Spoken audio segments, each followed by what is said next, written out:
ಬೆಟ್ಟ ಸಮೀಪದ ಬ್ಯಾಟರಾಯನದೊಡ್ಡಿ ಗ್ರಾಮದಲ್ಲಿ ಶ್ರೀ ಕಬ್ಬಾಳಮ್ಮ ಮಸಿಯಮ್ಮ ಮತ್ತು ಸಿದ್ದಪ್ಪಾಜಿ ಸ್ವಾಮಿ ದೇವಾಲಯದ ಜಾತ್ರಾ ಮಹೋತ್ಸವವು ಅತ್ಯಂತ ಶ್ರದ್ಧಾಭಕ್ತಿಯಿಂದ ಜರುಗಿತು. ದೇವಾಲಯದ ಆವರಣದಲ್ಲಿ ನಡೆದ ವೈಭವದ ಅಗ್ನಿಕೊಂಡೋತ್ಸವವು ಭಕ್ತರಲ್ಲಿ ಭಕ್ತಿ ಭಾವವನ್ನು ಹೆಚ್ಚಿಸಿದ್ರೆ, ಜಾತ್ರಾ ಮಹೋತ್ಸವದ ಅಂಗವಾಗಿ ದೇವಾಲಯವನ್ನ ವಿಶೇಷವಾಗಿ ಅಲಂಕರಿಸಲಾಗಿತ್ತು.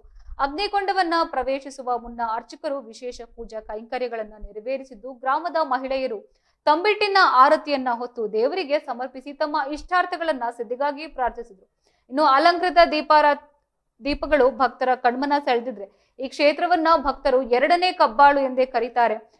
ಪುರಾತನ ಕಾಲದಿಂದಲೂ ನಡೆದುಕೊಂಡು ಬಂದಿರೋ ಈ ಜಾತ್ರೆಯು ದಿನದಿಂದ ದಿನಕ್ಕೆ ಭಕ್ತರ ಸಂಖ್ಯೆಯನ್ನ ಹೆಚ್ಚಿಸ್ತಾ ಇದೆ. ಈ ಕುರಿತು ಮಾತನಾಡಿದ ಊರಿನ ಮುಖಂಡರಾದ ಲಕ್ಷ್ಮೀನಾರಾಯಣ್ ಅವರು, ಕಬ್ಬಾಳಮ್ಮ ದೇವಿ ಭಕ್ತರ ಬೇಡಿಕೆಯನ್ನ ಸದಾ ಅನುಗ್ರಹಿಸುವ ತಾಯಿ. ಶ್ರೀ ಕ್ಷೇತ್ರ ಮಹಿಮೆಯಿಂದಾಗಿ ಭಕ್ತಾದಿಗಳ ಸಂಖ್ಯೆ ಹೆಚ್ಚಾಗ್ತಾ ಇದೆ. ಇನ್ನು ಹೆಚ್ಚು ಹೆಚ್ಚು ಭಕ್ತರು ಆಗಮಿಸಿ ದೇವಿಯ ಕೃಪೆಗೆ ಪಾತ್ರರಾಗಬೇಕು ಎಂದು ಆಹ್ವಾನಿಸಿದ್ರು.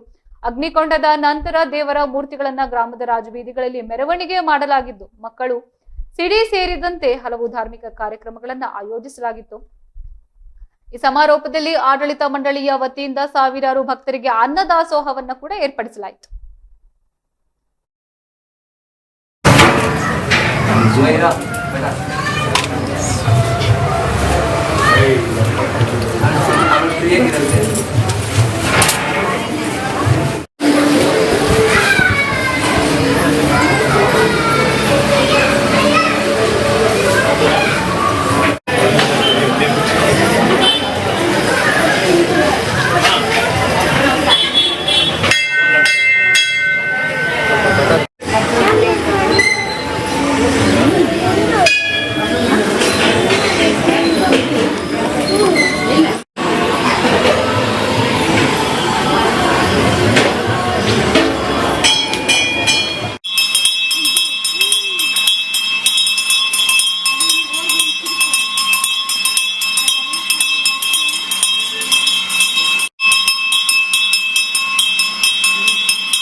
Apa namanya berputar? Lihat,